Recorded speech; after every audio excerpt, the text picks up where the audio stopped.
میاں بیوی کا یہ جو رشتہ ہوتا ہے نہایت ہی نازک رشتہ ہے، اور اس رشتے کی نزاکت کو نہ سمجھنے کی وجہ سے ہی ازدواجی زندگی میں اختلاف پیدا ہوتا ہے۔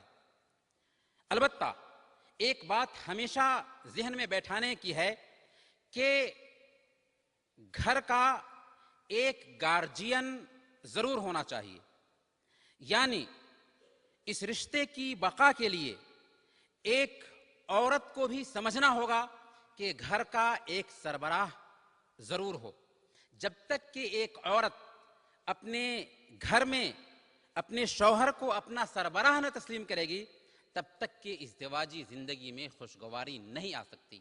آج جو مسائل پیدا ہو رہے ہیں ازدواجی زندگی میں، اختلافات پیدا ہو رہے ہیں، ناچاقیاں پیدا ہو رہی ہیں، یہاں تک کہ یہ مسائل طلاق تک پہنچ جاتے ہیں۔ اس کی بنیادی وجہ یہ ہے کہ ایک عورت اپنے آپ کو سپر پاور سمجھتی ہے، یا یہ سمجھتی ہے کہ شوہر کے برابر میں حق رکھتی ہوں۔ اللہ رب العالمین نے واقعی حق دیا، وَلَهُنَّ مِثْلُ الَّذِي عَلَيْهِنَّ بِالْمَعْرُوفِ، کہ عورتوں کا بھی مردوں کے جیسے حق ہے، اسی کے جیسے، پر اضافہ کیا وَلِلرِّجَالِ عَلَيْهِنَّ دَرَجَةٌ، البتہ شوہر اور بیوی میں مرد کو ایک فضیلت حاصل ہے۔ یہ فضیلت کیا ہے؟ سربراہی کی فضیلت ہے۔ جب اس فضیلت کو ایک عورت تسلیم کر لیتی ہے تو ازدواجی زندگی خوشگوار گزرنے لگتی ہے۔ اور آج ہماری ازدواجی زندگی میں جو اختلافات پیدا ہو چکے ہیں، ان کی ایک وجہ یہ بھی ہے کہ ایک بیوی اپنے آپ کو یہ سمجھتی ہے کہ میں جیسے چاہوں کروں، میرے اوپر کوئی سربراہ نہیں ہو سکتا۔ اگر ایسی سوچ بنے گی تو ازدواجی زندگی میں خوشگواری نہیں آ سکتی۔ اسی طرح سے اسلام نے ہمیں وہ تعلیمات دی ہیں کہ ایک شوہر اور ایک بیوی اگر اپنی عملی زندگی میں ان تعلیمات کو لاگو کر لے تو کیا وجہ ہے کہ اس کی ازدواجی زندگی خوشگوار نہ ہو سکے۔ اسی لیے اللہ کے نبی صلی اللہ علیہ وسلم کی تعلیمات پہ غور کریں، شوہر کے لیے بھی اور بیوی کے لیے بھی۔ سنن ترمذی کی روایت کے مطابق اللہ کے نبی صلی اللہ علیہ وسلم بیان فرماتے ہیں، خیرکم خیرکم لأہلہ وانا خیرکم لأہلی، تم میں سے بہتر وہ انسان ہے جو اپنے گھر والوں کے لیے بہتر ہو، اور میں تم میں سب سے بہتر اپنے گھر والوں کے لیے ہوں۔ اللہ کے نبی صلی اللہ علیہ وسلم جو رحمت للعالمین ہیں، ساری انسانیت سے افضل ہیں، لیکن وہ بھی اپنے گھر والوں کے لیے سب سے بہتر انداز اور بہتر طریقہ اختیار کر رہے ہیں۔ تو ہم اور آپ کس کھیت کی مولی ہوتے ہیں؟ لہذا اللہ کے نبی کا اسوہ ہمیں یہ ملا کہ اللہ کے نبی صلی اللہ علیہ وسلم کے اسوہ کو اپناتے ہوئے ہمیں اپنی بیوی کے لیے نمونہ بننا ہے، اپنی بیوی سے اچھا معاملہ کرنا ہے۔ اسی طرح سے اللہ کے نبی صلی اللہ علیہ وسلم نے یہ بھی تعلیم دی، صحیح مسلم کی روایت کے مطابق، لا یفرق مؤمن مؤمنۃ ان کرہ منہا خلقا رضی منہا آخر، کہ ایک مومن اپنی مومنہ بیوی سے نفرت نہ کرے۔ کیوں؟ اس لیے کہ اگر اس کی کوئی ایک ادا اسے ناپسند ہے تو بہت ساری ایسی ادائیں ہوں گی، بہت ساری ایسی خصلتیں ہوں گی جو اس کو پسند ہوں گی۔ گویا کہ معیار کیا ہے؟ خوبی ہے، خامی نہیں۔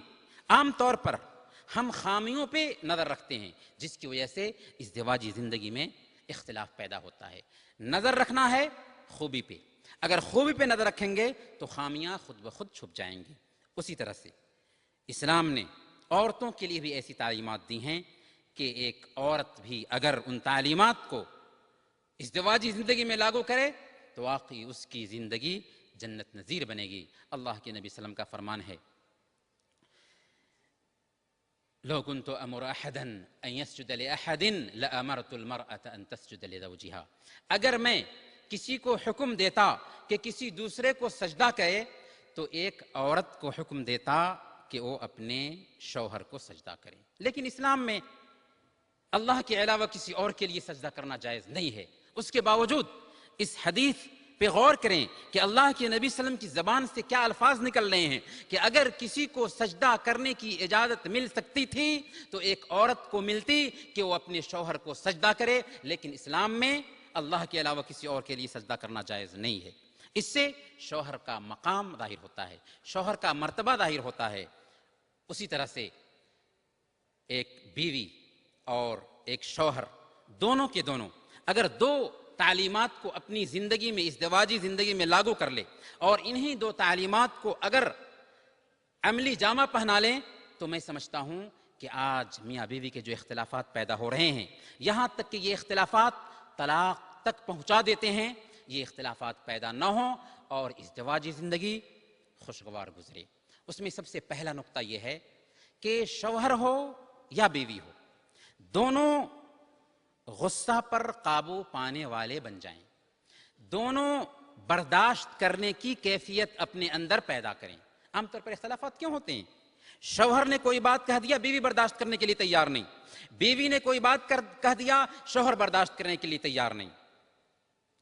ظاہر سی بات ہے، جب ہم برداشت کرنے کا اپنے اندر جذبہ رکھیں گے ہی نہیں تو ازدواجی زندگی نہایت ہی نازک زندگی ہے، یہاں پر نزاکت بہت زیادہ ہوتی ہے۔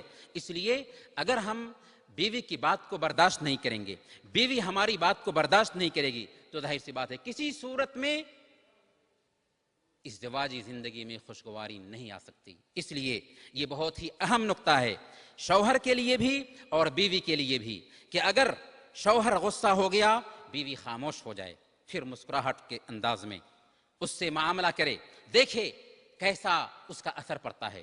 اسی طرح سے اگر بیوی جذبات میں آ کر کے کوئی بات کہہ دے رہی ہے، شوہر خاموش ہو جائے اور پھر مسکراہٹ کے انداز میں معاملہ کر کے دیکھے کیا اس کا اثر پڑتا ہے۔ جی ہاں، یہ ہے خوشگوار زندگی گزارنے کا نہایت ہی انمول نسخہ۔ اسی طرح سے ایک دوسری چیز یہ ہے کہ شوہر اور بیوی دونوں ایک دوسرے کی خدمت کو سراہیں، دونوں ایک دوسرے کے لیے محنت کرتے ہیں، دونوں ایک دوسرے کے لیے قربانیاں پیش کرتے ہیں، لیکن افسوس کی بات یہ ہے کہ نہ بیوی اپنی زبان سے شوہر کی خدمت کو بولتی ہے اور نہ ہی یہ شوہر اپنی زبان سے اپنی بیوی کی خدمات کو سراہتا ہے، جس کی وجہ سے بھی اختلافات پیدا ہوتے ہیں۔ یہ جذبات کا معاملہ ہے۔